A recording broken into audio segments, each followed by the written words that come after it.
Más de 300 millones de europeos elegirán desde hoy y hasta el próximo 9 de junio su Parlamento Europeo, 720 representantes, y es un tema de análisis, por supuesto, esta tarde en Brújula Internacional, y tendremos el análisis esta tarde con la doctora Ana Paula Diniz, analista internacional. Qué placer recibirla, profe.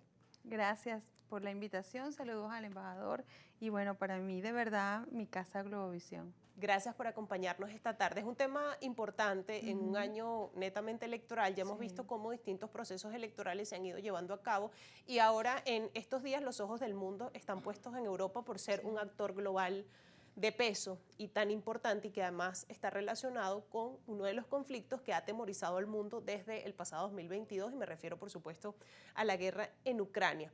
Se van a renovar 720 diputados y es una elección particularmente compleja por la cantidad de países que están involucrados y cómo se va a llevar a cabo este proceso. Entonces, la última elección fue hace 5 años, esto se renueva cada 5 años, pero en este punto hay temores con respecto a la extrema derecha y a todo lo que ha influido en esta elección, particularmente la guerra en Ucrania. Así es, así es. Bueno, es importante que la gente recordar un poco, ¿no? Que la Unión Europea, esta es una de las instituciones que tiene la Unión Europea, la única institución que va a elecciones directas, es decir, que se eligen los eurodiputados, pero con una gran particularidad, como tú lo decías.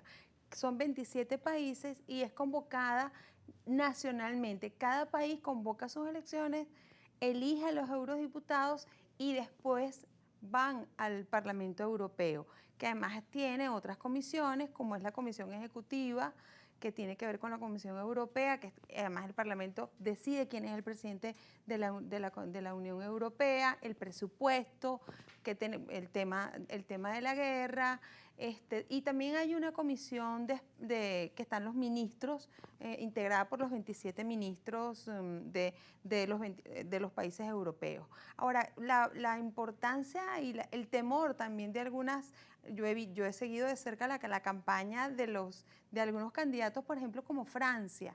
Es interesante ver al presidente Macron cómo ha dicho, por ejemplo, vamos a enviar como los temas de hace 5 años hablábamos del tema climático, entonces partidos como el Partido Verde tiene 70 eurodiputados. Bueno, ahí en las encuestas, en los sondeos, pareciera que va a perder peso el tema climático y pueden pasar de 70 a 50 diputados, y entonces hay temas como la intervención, el tema de la guerra de Ucrania, el tema de la defensa, que era un tema que no estaba presente en años anteriores.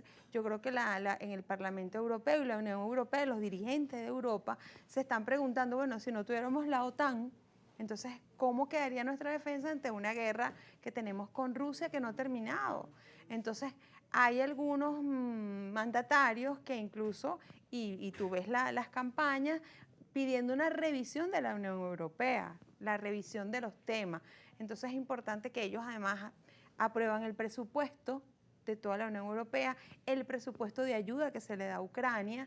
Entonces ese auge, por ejemplo, del avance de la extrema derecha, es muy interesante hacer un análisis sobre ese tema, porque claro, la derecha va a conservar probablemente una gran mayoría, porque recuerda que ellos primero eligen los 27 países y después van a grandes bloques, hacen grandes bloques en ese parlamento que son 720 eurodiputados. Entonces ellos después van haciendo coaliciones. Yo soy de derecha y hay partidos de derecha, partidos socialistas, partidos democráticos, socialdemócratas.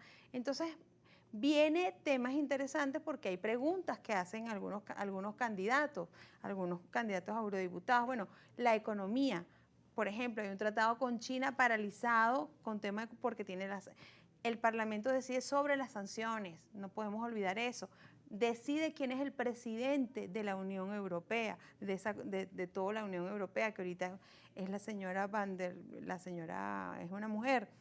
Y además decide el presupuesto, como decía anteriormente, y las decisiones de lo que llamamos la ejecutiva, aunque tiene un poder ejecutivo, de alguna manera el diseño de la Unión Europea, ellos tienen la última palabra en el tema, por ejemplo, de la ayuda a la guerra de Ucrania. Entonces, es interesante ver cómo temas están cambiando y cómo se están presentando Cuando nosotros hace 5 años en el continente europeo se hablaba de cambio energético, el tema climático, y como ahora incluso hay algunos con resistencia y dicen, ya va, primero el tema, vamos a seguir ayudando a Ucrania, el presupuesto, la inflación, el tema de las relaciones internacionales, el tema de la guerra.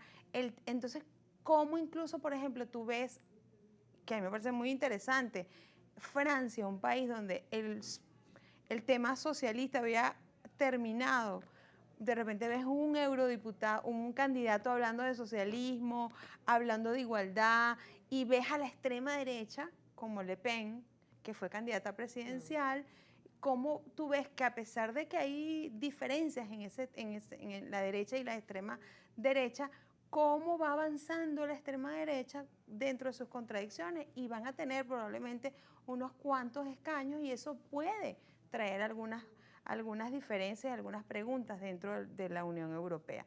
Me parece muy interesante, a veces nosotros no lo vemos por tantos conflictos que hay en el mundo, pero es un tema electoral importante porque es decisivo y sobre todo yo quiero hacer hincapié en el tema de la defensa.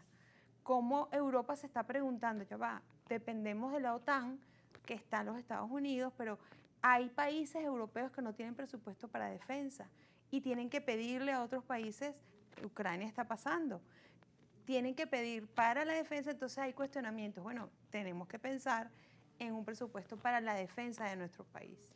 Unas elecciones fundamentales principalmente porque lo que se decida en estos días y que los resultados se sabrán el próximo domingo 9 de junio determinará cómo se va a guiar el conflicto con Rusia, un conflicto que se ha ido calentando, que incluso se habla de temores de una tercera guerra mundial y es parte del análisis que estamos haciendo esta tarde en Brújula Internacional. Vamos a hacer una pausa, ya regresamos con el análisis de la profesora Ana Paula y por supuesto le pedimos que nos siga acompañando a seguir analizando estos temas del panorama internacional. Hacemos una pausa y ya regresamos.